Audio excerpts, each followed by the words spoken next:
मुझको यकीन है सच कहती थी, जो भी अम्मी कहती थी।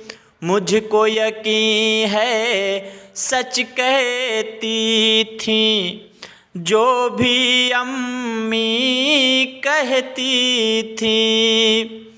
जब मेरे बचपन के दिन थे, चाँद में परियां रहती थी। नाजरीन, मैं हूँ बिस्मिल आफ्ताब आलम और आप देख रहे हैं उर्दू हिंदी नॉलेज चैनल।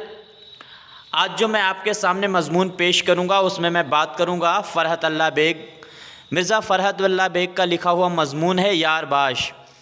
यार बाश ये मजमून है और इस मजमून में हम जो है वो इसी मजमून का ख़ुलासा आपके सामने पेश करेंगे। इस सिलेबस में जो बीए सेकेंड ईयर और थर्ड ईयर का है उसमें इसको शामिल किया गया है इस लेसन को। और यार बाश जो है ये मजमून है, उर्दू के बहुत ही मशहूर और मारूफ तंज़ो मज़ाह निगार हैं मिर्ज़ा फ़रहत अल्लाह बेग, उनका लिखा हुआ ये मजमून है। और इनकी बहुत मशहूर एक किताब है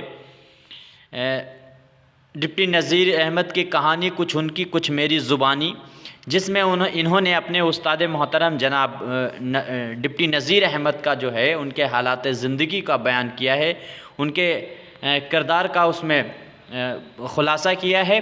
और उस किताब को लिखने के लिए इनको मुतासिर किया था, या कह सकते हैं इनसे कहा था मौलवी अब्दुल हक, उर्दू के बाबा आदम कहे जाने वाले अदीब हैं मौलवी अब्दुल हक। उन्होंने इनसे कहा था कि डिप्टी नज़ीर पे आप लिखें, तभी इन्होंने अपने उस्ताद मोहतरम पे ये किताब लिखी थी। आइए जानते हैं। अब तंज़ो मज़ाह इनका कमाल है लिखने का। मिर्ज़ा फ़रहत अल्लाह बेग का ये लफ्ज़ों से खेलते हैं, लफ्ज़ों से ही मानी पैदा करते हैं। जैसे किसी का नाम है और उसमें 2 या 3 लफ्ज़ मिलके माना बनाए तो उसको संध विच्छेद करके, हिंदी में कह सकते हैं लफ्ज़ों को तोड़ करके मज़ाह पैदा करते हैं। बाद में उसका किरदार क्या है उससे मज़ाह पैदा करते हैं, उसकी गुफ्तगू क्या है उस शख्स की, उससे मज़ाह पैदा करते हैं। इसी तरह का ये मजमून है यार बाश, जिसमें एक शख्स है जो हर जगह सिर्फ़ अपने आप को अच्छा दिखाने के लिए, अपनी बातों में मज़ा पैदा करने के लिए बेतहाशा झूठ बोलता रहता है, और कोई भी इंसान उसके सामने आ जाए उसको वो हरा देता है अपनी जो है अपने फालतू ज़ुबानी से या बाहियात ज़ुबानी से हरा देता है। लेकिन कहीं पर ऐसा नहीं लगता है कि इससे बोरियत पैदा हो रही हो। ऐसा किरदार है अहसनुल्लाह ख़ान, इसमें शायद एक किरदार है, उस पे इन्होंने उस किरदार को इसमें वाज़ह किया है। यार बाश कैसा है जो ये अपने दोस्तों की लगातार फहरिस्त बढ़ाता जा रहा है। तो समझते हैं, बात करते हैं। मिर्ज़ा फ़रहत अल्लाह बेग उर्दू मज़ाह निगारी में अपना एक मनफर्द मकाम रखते हैं और इनकी तहरीरों में तंज़ो ज़राफ़त की लतीफ़ चाशनी है।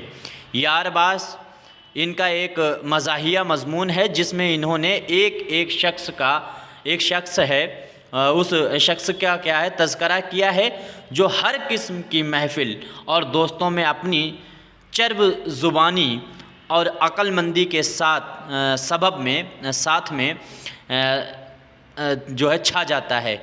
जिस भी महफ़िल में जाता है अपनी ज़ुबान की वजह से, कुछ लोग होते हैं कि झूठ भी बोलते हैं बड़ा कमाल का, तो उसी तरह का ये किरदार है। इस सबक में क्या है, इब्तदा में मुसन्निफ़ ने यार बाश के लग़वी मानी से लतीफ़ अंदाज में बहस की है।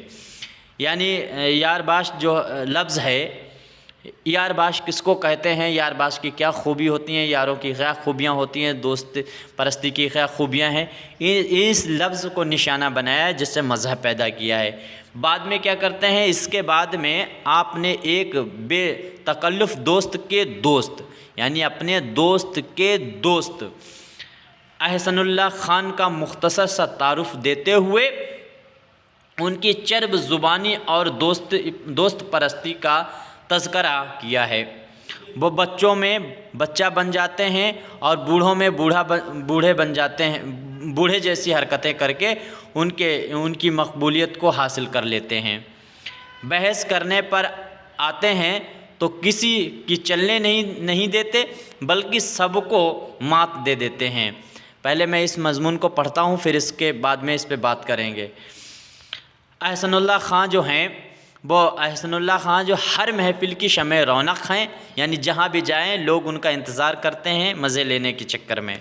महफ़िल में आते ही सबसे पहले वो माहौल का जायज़ा लेते हैं और गुफ्तगू का मौजू समझकर अपनी बात शुरू करते हैं।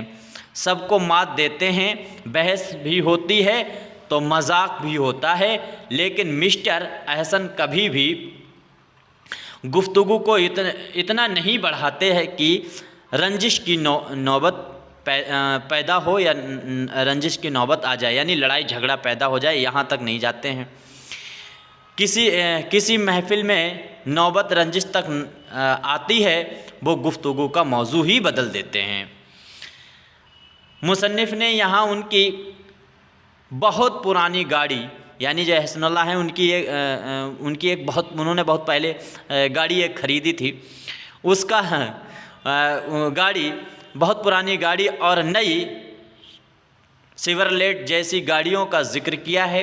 यानी जिस ज़माने में यह मज़मून लिखा गया और जिस पे लिख रहे हैं उसके पास एक पुरानी गाड़ी थी और उसके ही दौर में नई गाड़ियाँ आ गई, जैसे लगातार आती रहती हैं, कंटिन्यूस टाइम पर भी आ रही हैं, इसी तरह से आ गए। लेकिन साहब हैं अहसनुल्लाह जो हैं, वो साहब अपनी गाड़ी की ऐसी तारीफ़ें बयान करते हैं कि लोट पोट हो जाओगे अगर पढ़ोगे। गाड़ी में इतनी खूबियाँ, इतनी बुरी गाड़ी, खटारा बिल्कुल गाड़ी है, और उस गाड़ी में इतनी खूबियाँ बंदा बता रहा है, ये भी एक कमाल की ही बात है।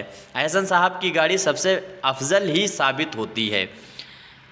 वो जब ज़िक्र बहस करते हैं तो क्या है, तो उनकी गाड़ी सबसे अफजल साबित होती है। उनकी गाड़ी 1903 की है, जबकि नई गाड़ियाँ 1938 की हैं। अहसन की गाड़ी तमाम ख़राबियाँ, अहसन साहब की जो गाड़ी है उसकी तमाम ख़राबियाँ जो हैं वो खूबियाँ बन जाती हैं। मसलन उनकी गाड़ी की आवाज़ इतनी ज़्यादा है कि मीलों दूर से उसकी गूंज जो है लोगों तक पहुंचकर एक तरफ खड़े हो जाते हैं। यानी ऐसी गाड़ी है जिसमें इतनी आवाज़ है, इतनी खटारा है, उसकी आवाज़ ही दूर से पता चल जाती है और लोग जो हैं आवाज़ सुनकर ही साइट हो जाते हैं गाड़ी से बचने के लिए। एक बार का वाक़या है, एक बार का वाक़या वो कहते हैं, यही अहसनुल्लाह अपनी गाड़ी की तारीफ़ बयान करते हुए क्या बताते हैं। एक बार का वाक़या है कि कोई शख्स उनकी गाड़ी से के नीचे आ गया। जज साहब ने उसके बावजूद अहसन को बरी कर दिया कि इस गाड़ी में जो है गाड़ी वाले की ख़ता नहीं है, क्योंकि इसकी आवाज़ ज़माने भर को आ रही थी, इसमें हॉर्न की ज़रूरत नहीं। यानी गाड़ी ऐसी है जिसमें हॉर्न की भी ज़रूरत नहीं है, दूर से ही लोगों को पता चल जाता है। झटके अलग देती है, लेकिन हाजमे के लिए अच्छी चीज़ है। कहने का मतलब गाड़ी इतनी ख़राब है कि उसमें कोई बैठता है तो इतने झटके लगते हैं कि उसकी हालत ख़राब हो जाए। लेकिन अहसन साहब जिनकी गाड़ी है वो कहते हैं झटके भी, इससे यह फ़ायदा है कि हाजमे के लिए ये बहुत अच्छी है। इतनी खूबियों के बावजूद इस गाड़ी का हश्र बुरा हुआ और सिर्फ 50 रुपये में बिकी। बच्चों से गुफ्तगू में वो जब बच्चों से अब आगे का जिक्र करता है मिर्ज़ा फ़रात अल्लाह बेग और अहसन साहब के बारे में बताते हैं कि गाड़ी के बाद में क्या होता है कि ये बच्चों से जब गुफ्तगू करते हैं तो वो बच्चा बनकर उनमें घुस जाते हैं। अहसन साहब का अंदाज़ तामीरी है कि हर बात का अच्छा ही पहलू देखते हैं। यानी इस शख्स की ये खूबी है, ये हर चीज़ में अच्छाई ही देखता है, बुराई कहीं देखता ही नहीं है। कितनी भी ख़राब चीज़ हो, कितनी भी बुरी चीज़ हो, उसकी भी 50 खूबियाँ ये बयान कर देता है। ऐसा शख्स है, चाहे अपनी बात में से बात कैसे भी पैदा करनी हो, ऐसा कैरेक्टर है। फ़रात अल्लाह बेग ने इस मज़मून में लफ्ज़ और वाक़यात दोनों से मज़ा पैदा करने की कोशिश की है। मिर्ज़ा फ़रात अल्लाह बेग का सबसे बड़ा कमाल है कि लफ्ज़ों से मज़ा पैदा करते हैं और उसके बाद में शख्स के किरदार की तरफ इशारा करते हुए उसके नाम से मज़ीद मज़ा पैदा करते हैं।